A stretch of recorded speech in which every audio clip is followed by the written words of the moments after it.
Então vamos lá discutir algumas questões mais específicas, né, sobre esse texto da Vilma. A primeira coisa, né, eu falei que não tinha marcação pontual quer dizer, que tinha só marcações pontuais e não delimitava onde estava. Ele fala logo da freguesia de Salvador, mas não fala, o que eu quis dizer que não fala, né, da cidade, né, de uma cidade que a gente consiga identificar, tipo Campos de Goytacazes.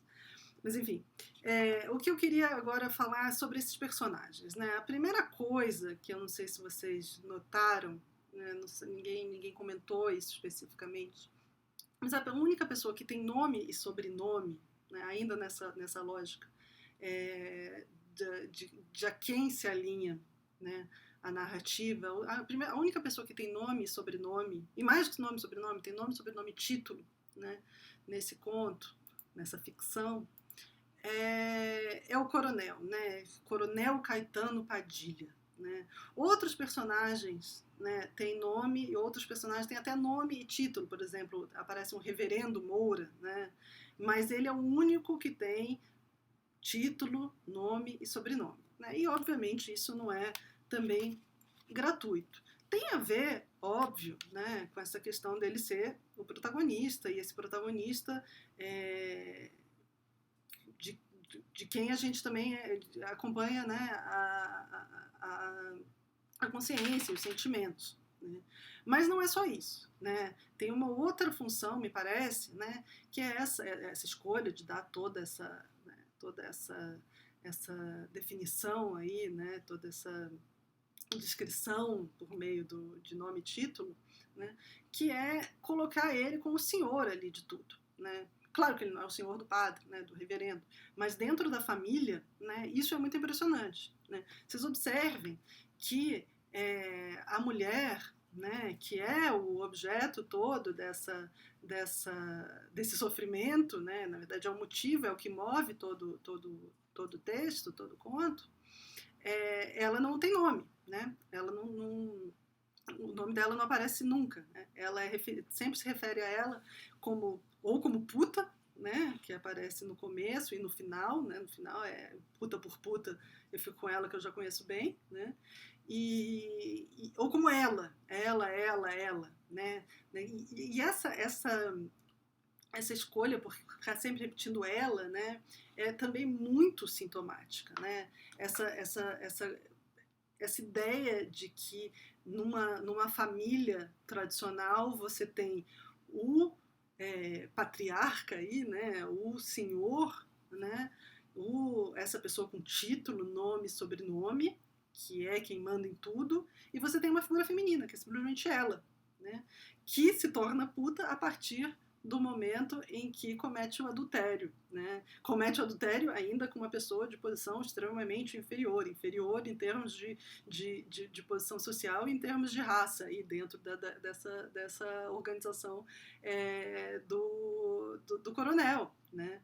Então, ela é ela e ela é puta. Né? Ela é ela e passa a ser puta. Né? Ela jamais ganha um nome.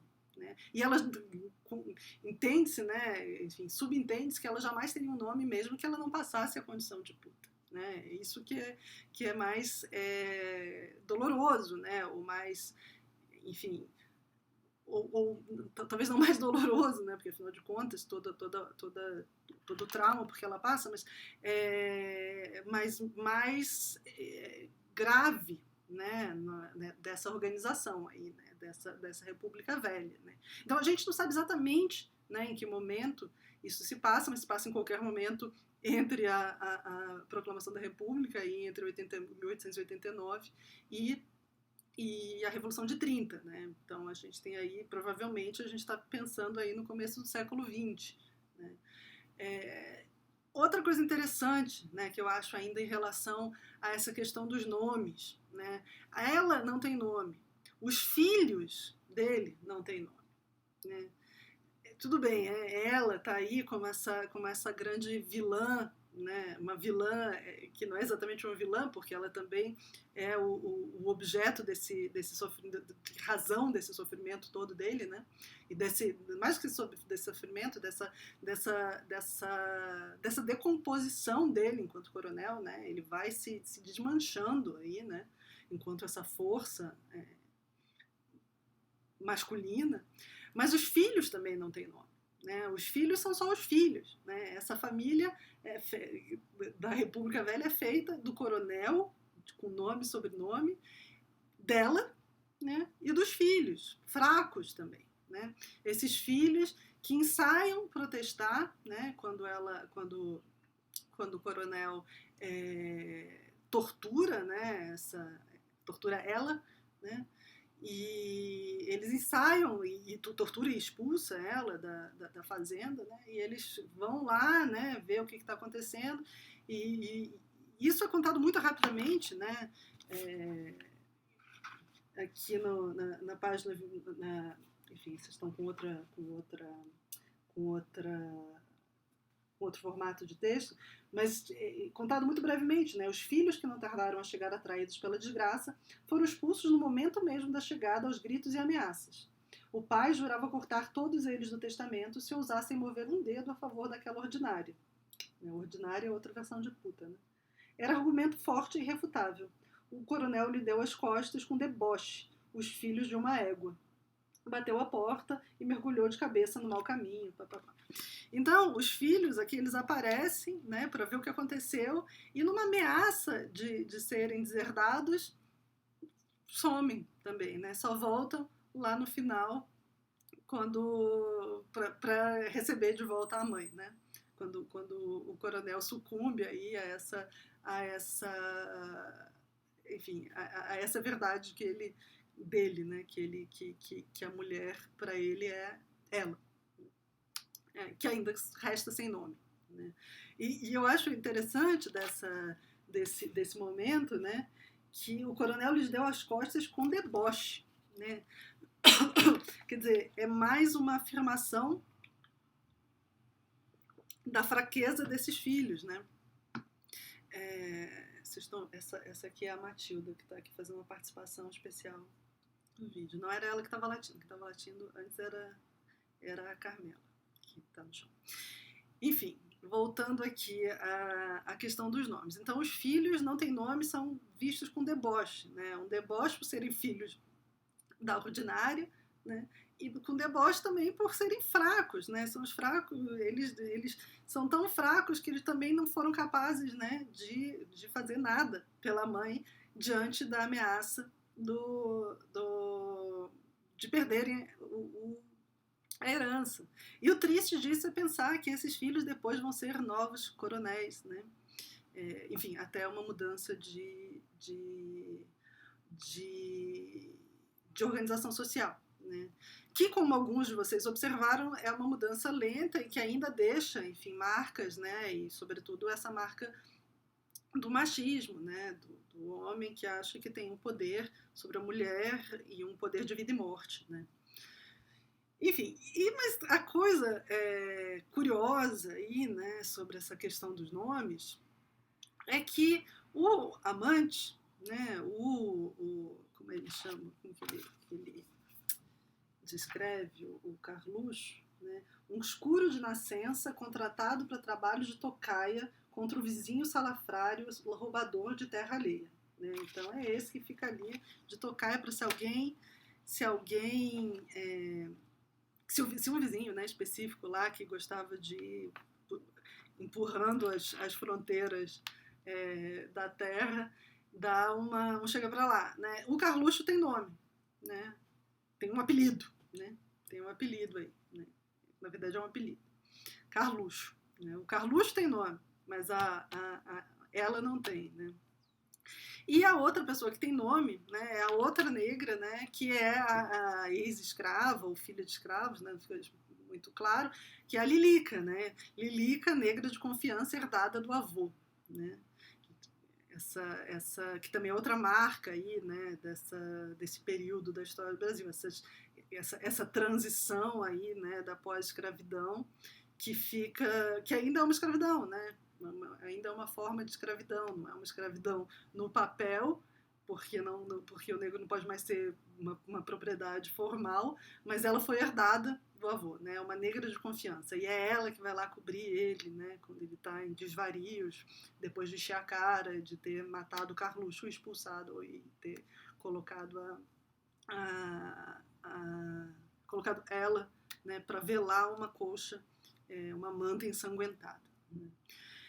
É engraçado porque teve alguém, né, alguma das pessoas que me mandou comentário fez uma confusão que eu, da primeira vez que li esse conto, me lembro de ter feito também, de estar lendo e de repente voltar para checar, de achar que Lilica, né, era o nome da mulher, né, da esposa.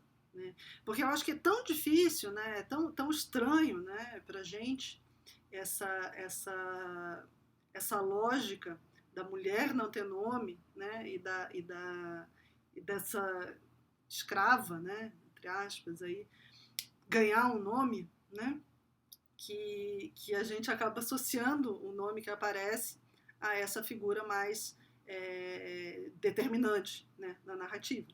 Mas não, aqui também é uma escolha, né? É uma escolha muito, muito intencional de dar nome a essas duas figuras, o Carluxo e a Lilica, né? E não dar nome, sobretudo não dar nome à mulher e aos filhos, né? Sobretudo a mulher, que é estranho não ganhar um nome. Ela não ganha um nome porque ela, de fato, tem a identidade aí completamente apagada. Ela não tem, ela é só apenas, né, uma função, né? Apesar de, e essa é a grande estranheza, né? Apesar de fazer a ausência dela e toda a traição acabaram por enlouquecer esse coronel. Né? E aí, né, o que eu acho grande...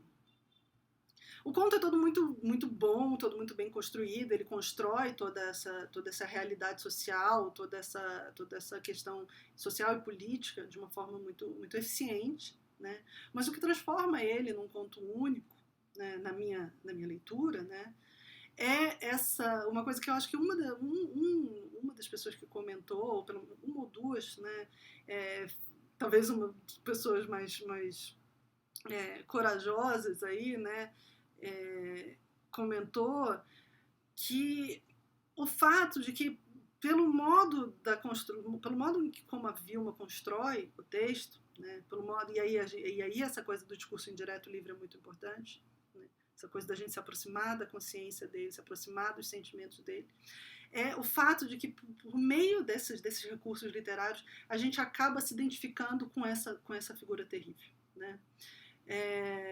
Essa figura que faz coisas real, porque não é só, e ela também constrói isso muito bem, né? E vocês também observaram isso, né? Não é só o fato dele ter feito coisas pontualmente enfim, imperdoáveis, do tipo matar o amante da mulher, né? Matar um homem só porque ele estava tendo relações com a mulher. Mas ele, além dele matar, ele mata com gosto, né? Ele descreve essa coisa do Carluxo estar batendo os dentes de medo, né? Ele depois tem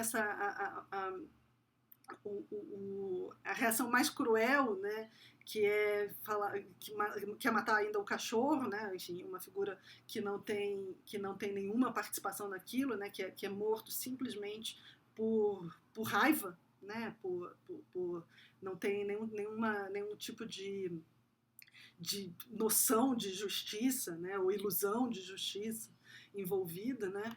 E, sobretudo, aí, essa imagem, né? Acho que a imagem mais forte, né, e mais original, né,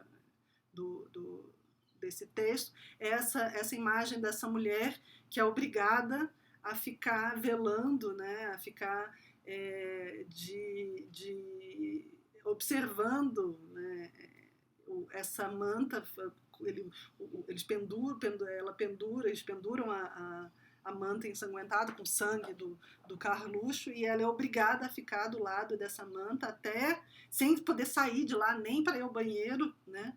Ficar olhando para essa mancha, como se ela estivesse velando um morto, né? Até que essa mancha se descompõe, né? Se decompõe, se desfaz, né? Ou seja, ela fica ali muito tempo obrigada a ficar do lado de uma manta ensanguentada. É uma imagem visual mesmo, né?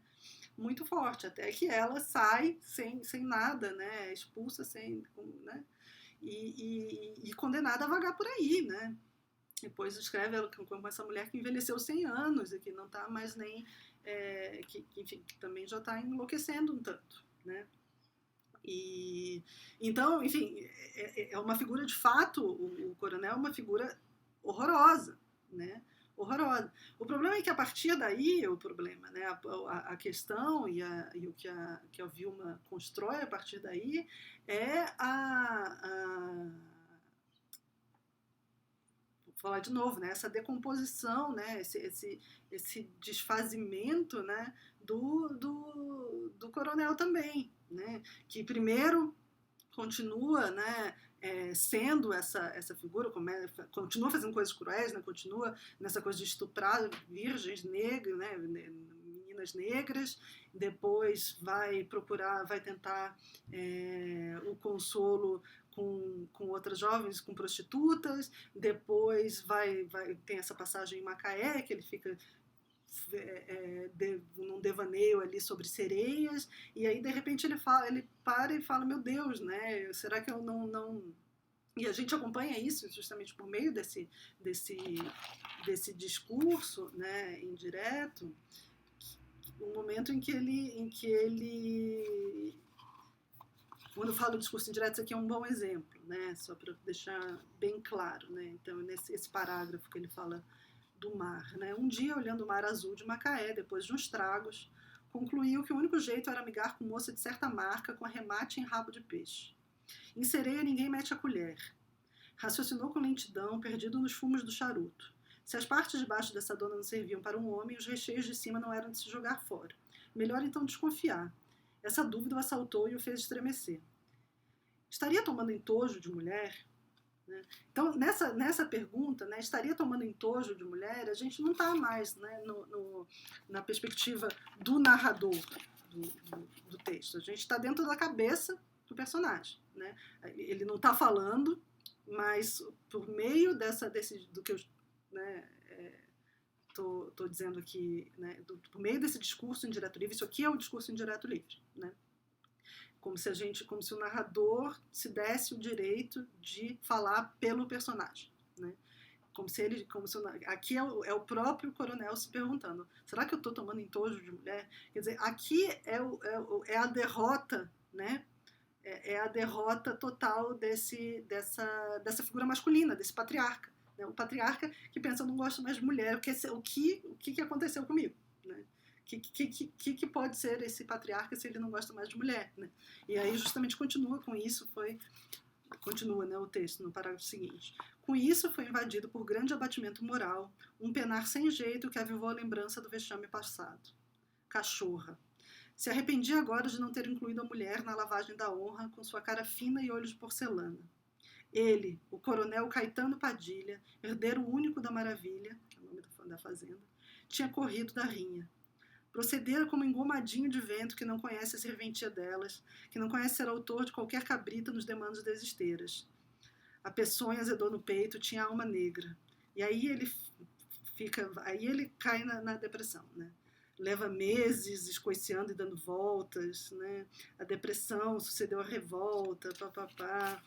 Aí ele tem aquele momento na igreja que ele põe na igrejinha da própria fazenda, né, que ele põe fogo nas imagens, e aí ele fica sabendo justamente que a mulher está perambulando por aí, e aí tem esse gesto final que é fazer uma grande ceia, chamar os filhos e anunciar que ele vai trazer de volta a mulher, né? E aí fica uma pergunta, né, que eu gostaria de propor a vocês, porque me vieram nos comentários duas leituras aí, né, de por que foi, de onde essa decisão, né, o que causou essa decisão, então, de chamar a mulher de volta, né? Então, duas leituras muito diferentes, né? Por um lado, essa leitura que vê aí um amor, né? Então ele percebeu que a única mulher possível para ele era ela, né? A ordinária cachorra, puta, mas ela, né? Que é justamente, né? Que termina nessa frase que é uma frase engraçada, né? É um conto triste, é um conto que só acontecem coisas duras, mas que termina com uma frase engraçadinha, irônica, né? Assim, que justamente por ser engraçada é dura, né? É isso que eu quero dizer, né? É uma frase que por ser cômica traduz toda a dureza aqui da história, que é essa frase, né, que ele fala para os filhos, né, para os convivas ali: puta por puta, fico com ela que já estou acostumado.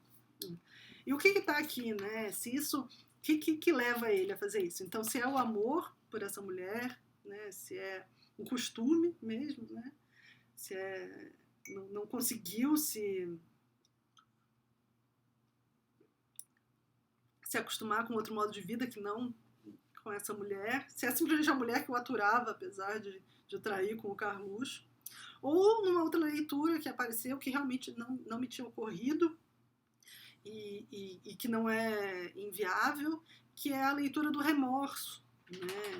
De repente, quando ele ouve, né, falar dessa mulher que está perambulando por aí e depois dele próprio ter passado por tanto sofrimento, né, ele sofre esse remorso e resolve, então, chamar essa mulher de volta para casa. Essa leitura é reforçada por uma passagem breve, né, que é o momento em que ele fala...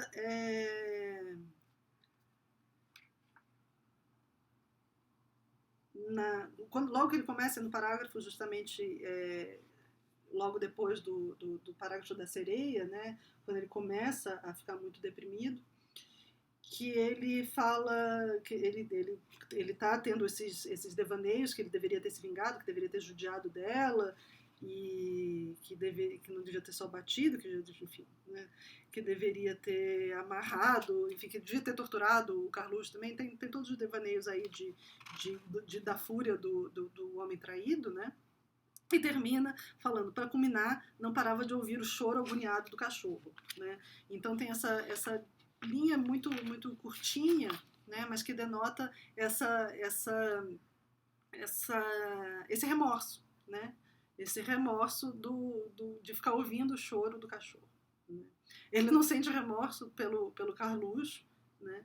E ele não sente remorso pelo que ele fez com ela. Quer dizer, ele pode ter sentido, mas ele não coloca isso, né? O conto não traz isso, mas pelo cachorro o conto traz, né? Essa coisa de ficar ouvindo o ganido, né? do cachorro, que é uma forma de expressar o remorso por ter maltratado essa criatura, que não tinha nada a ver com a história, né? Que não tinha decisão nenhuma ali na jogada, né? Então, enfim, para propor então essa pergunta aí para vocês, né? O que levou, né, inclusive eu vou propor essa pergunta, vou colocar lá essa pergunta como uma pergunta para aferir a presença de vocês, né? O que levou esse coronel a resolver trazer a mulher de volta, né, para casa, né? Se foi remorso, se foi amor, se foi costume, né?